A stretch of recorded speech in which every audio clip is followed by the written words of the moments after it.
എന്താണ് ഒരു അന്തർവാഹിനി എന്ന് നമുക്കെല്ലാവർക്കും അറിയാം. പക്ഷേ അതൊരു പേടിപ്പെടുത്തുന്ന ഫിസിക്സുമായി പോരാടുന്ന ഒരു യന്ത്രമാണെന്ന് എത്ര പേർക്കറിയാം? വെളിച്ചമില്ലാത്ത, ചിന്തിക്കാൻ പോലും കഴിയാത്ത ശക്തിയുള്ള ഒരു ലോകത്തൂടെ സഞ്ചരിക്കുന്ന ഒരു യന്ത്രം എങ്ങനെ നിർമ്മിക്കുന്നു? അന്തർവാഹിനിയുടെ ചരിത്രം വെറും എഞ്ചിനീയറിംഗ് മാത്രമല്ല, ഭ്രാന്തിന്റെയും സ്വപ്നങ്ങളുടെയും പ്രകൃതിയുടെ ഏറ്റവും ശക്തമായ ശക്തികളോട് പോരാടുന്ന ഒരു കഥയാണ്. നമസ്കാരം, ദ മലയാളം മൈൻഡ് ചാനലിലേക്ക് സ്വാഗതം. വരൂ, നമുക്ക് അസാധ്യമായ ഈ യന്ത്രം അന്തർവാഹിനിയുടെ കഥയും അതിന്റെ ചരിത്രത്തെക്കുറിച്ചും അറിയാം. നൂറ്റാണ്ടുകളോളം തിരമാലകൾക്കടിയിലൂടെ സഞ്ചരിക്കാൻ കഴിയുന്ന ഒരു കപ്പലിനെ കുറിച്ച് പല കണ്ടുപിടുത്തക്കാർ സ്വപ്നം കണ്ടു. സ്വപ്നം ലളിതമായിരുന്നു, പക്ഷേ പ്രശ്നം ഭൗതിക ശാസ്ത്രത്തിന്റെ ഒരു വെല്ലുവിളി, പ്രധാന വെല്ലുവിളി ബോയൻസി. ഒരു കപ്പൽ പൊങ്ങിക്കിടക്കുന്നത് അത് തള്ളി മാറ്റുന്ന വെള്ളത്തേക്കാൾ ഭാരം കുറവായതുകൊണ്ടാണ്. മുങ്ങണമെങ്കിൽ ഭാരം കൂട്ടണം. പക്ഷേ അതെങ്ങനെ നിയന്ത്രിക്കും? വില്യം ബോൺ, കൊർണേലിയസ് ഡ്രബിൾ തുടങ്ങിയ കണ്ടുപിടുത്തക്കാർ തടിയും തൂക്കവും ഉപയോഗിച്ച് അന്തർവാഹിനികൾ ഉണ്ടാക്കാൻ ശ്രമിച്ചു. അവയെല്ലാം പരാജയപ്പെട്ടു. അന്തർവാഹിനി നിർമ്മിക്കുന്നത് എഞ്ചിനീയറിംഗിൽ അസാധ്യമായി തോന്നി. 1976 ബ്രിട്ടീഷ് നാവികസേന ന്യൂയോർക്ക് തുറമുഖം പൂർണ്ണമായി ഉപരോധിച്ചിരിക്കുകയായിരുന്നു. അമേരിക്കൻ വിപ്ലവം തകർച്ചയുടെ വക്കിലാണ്. എന്നാൽ ഡേവിഡ് ബുഷ്നൽ എന്നൊരു വിദ്യാർത്ഥിക്ക് ഭ്രാന്തായി തോന്നിയ ഒരു ആശയമുണ്ടായിരുന്നു. ബ്രിട്ടീഷ് യുദ്ധ കപ്പലിന്റെ അടിയിലൂടെ രഹസ്യമായി കടന്നു ചെന്ന് അതിന്റെ അടിയിൽ ഒരു ബോംബ് സ്ഥാപിക്കണം. അയാൾ ഒരു മനുഷ്യന് മാത്രം ഉപയോഗിക്കാൻ കഴിയുന്ന ഒരു അന്തർവാഹിനി ഉണ്ടാക്കി. അതിന് ടർട്ടിൽ എന്ന് പേരിട്ടു.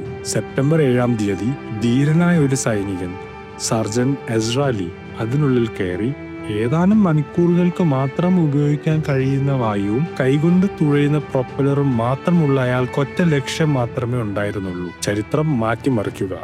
അയാൾ തന്റെ ലക്ഷ്യമായ ബ്രിട്ടീഷ് കപ്പൽ HMS ഈഗിളിന്റെ അടുത്തെത്തി. ബോംബ് ഘടിപ്പിക്കാൻ കപ്പലിന്റെ തടിയുള്ള അടിഭാഗത്ത് ഒരു സ്ക്രൂ ഉപയോഗിച്ച് തുളയ്ക്കാൻ ശ്രമിച്ചു. അയാൾ വീണ്ടും തുരന്നു.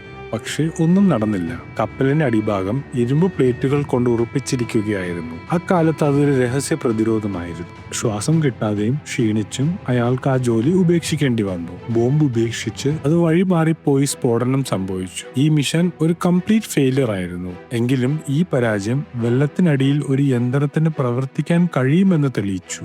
ഈ ഒരു മിഷൻ ഭാവി അന്തർവാഹിനികൾക്കൊരു വഴി തുറന്നു.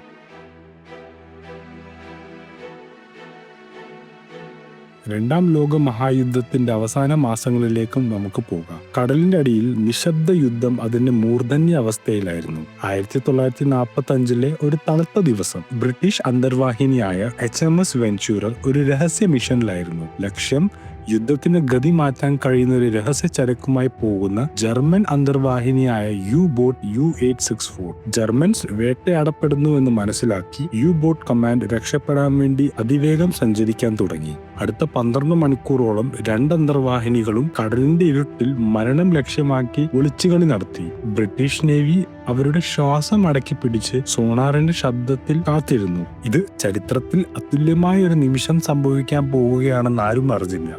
വെഞ്ചൂറിന്റെ ക്യാപ്റ്റൻ ഒരു സാഹസിക മുന്നേറ്റത്തിന് തീരുമാനിച്ചു. യു-ബോട്ടിന്റെ സഞ്ചാര പാത അളന്ന് അത് 3 മിനിറ്റിന് ശേഷം എവിടെയായിരിക്കും എന്ന് കണ്ടെത്തി ഒരു ടോർപീഡോ തുറന്നുവിട്ടു. ലക്ഷ്യത്തിലെത്താൻ ലക്ഷങ്ങളിൽ ഒരു സാധ്യത മാത്രമുള്ള ഒരു നീക്കമായിരുന്നു. കൃത്യമായ സമയവും ആത്മവിശ്വാസവും ആവശ്യമായ ഒരു നീക്കമായിരുന്നു. അസാമാന്യമായ പ്രതിഭയുടെ ആ നിമിഷത്തിൽ ടോർപീഡോ അതിന് ലക്ഷ്യം കണ്ടെത്തി.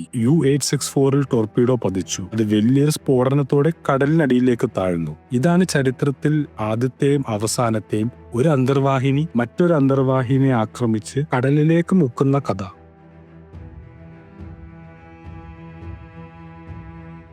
രണ്ടാം ലോക മഹായുദ്ധത്തോടെ അന്തർവാഹിനിയുടെ വളർച്ച നിന്നില്ല. ശീതയുദ്ധകാലത്ത് കടലിന്റെ നിശബ്ദത ഒരു പുതിയ യുദ്ധകളമായി മാറി. അത് അമേരിക്കയും സോവിയറ്റ് യൂണിയനും തമ്മിലുള്ള ചാരവൃത്തിയുടെ ഒരു പോരാട്ടമായിരുന്നു. ലക്ഷ്യം കപ്പലുകൾ മുക്കാൻ എന്നല്ല, രഹസ്യങ്ങൾ മോഷ്ടിക്കുക. ഓപ്പറേഷൻ IV ബെൽസ് എന്ന മിഷനെ കുറിച്ചാണ് ഈ കഥ. 1970കളിൽ USS ഹാലിബർട്ട് എന്ന അമേരിക്കൻ അന്തർവാഹിനി ഒരു അതിരഹസ്യ ദൗത്യത്തിൽ ഏർപ്പെട്ടു. പസഫിക് സമുദ്രത്തിന്റെ അടിയിലൂടെ സഞ്ചരിച്ച് യൂണിയന്റെ പ്രധാന ആശയവിനിമയ കേബിളിൽ ഒരു ഒളിപ്പിച്ച റെക്കോർഡിംഗ് ഉപകരണം ഘടിപ്പിക്കുക. ഈ മിഷൻ USS ഹാലിബർട്ടിന് ഒരു അസാധ്യമായ നിർമ്മാണമായിരുന്നു നൽകിയത്. ടീം പൂർണ്ണമായ ഇരുട്ടിൽ വളരെ സെൻസിറ്റീവായ ഉപകരണങ്ങൾ ഉപയോഗിച്ച് കനത്ത കാവലുള്ള ആ കേബിൾ കണ്ടെത്തി വിവരങ്ങൾ ചോർത്തുന്ന ഉപകരണം ഘടിപ്പിച്ചു. വർഷങ്ങളോളം യൂണിയൻ അയച്ച ഓരോ സംഭാഷണവും, ഓരോ സന്ദേശവും, ഓരോ രഹസ്യവും ആ ഉപകരണം റെക്കോർഡ് ചെയ്തു. സോവിയറ്റുകാർക്ക് ഇതിനെക്കുറിച്ച് ഒരു വിവരവും ഉണ്ടായിരുന്നില്ല. ഈ ദൗത്യം ഒരു വൻ വിജയമായിരുന്നു. കൂടാതെ ഒരു അന്തർവാഹിനിക്ക് ഒരു യുദ്ധകാല ഉപരിയായി ഒരു നിശബ്ദമായ ആദൃശ്യമായ ചാരനായി ഉപയോഗിക്കാൻ കഴിയുമെന്ന് തെളിയിച്ചു. ഒരു വെടി പോലും ഉയർത്താതെ ലോകം മാറ്റാൻ കഴിയുന്ന ഒരു യന്ത്രമായി ഉപയോഗിക്കാൻ പറ്റുമെന്ന് തെളിയിച്ചു.